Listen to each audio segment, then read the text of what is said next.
Here we have another linear systems with two variables example problem.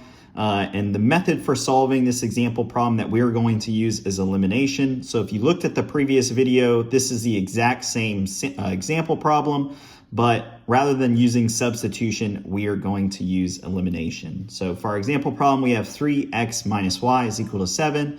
And our second equation, we have 2x plus 3y, which is equal to 1.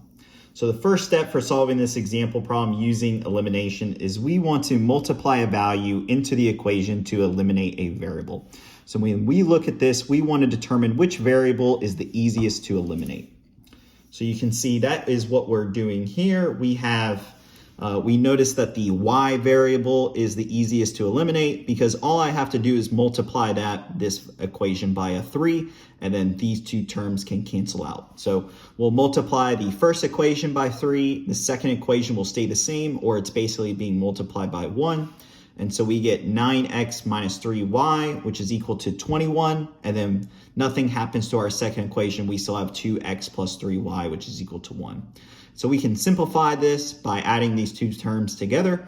We get 11x plus 0y, or the y terms are going to cancel out, which is going to be equal to 22. And so we know that our x value will be equal to 2 by solving these two terms.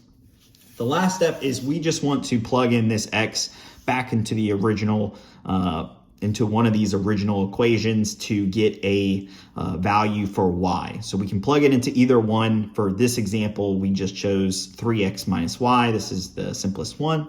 And so we get 3 times 2, which is our x value, minus y, which is equal to 7. So we get 6 minus y, which is equal to 7. And then we can simplify this to get y is equal to -1.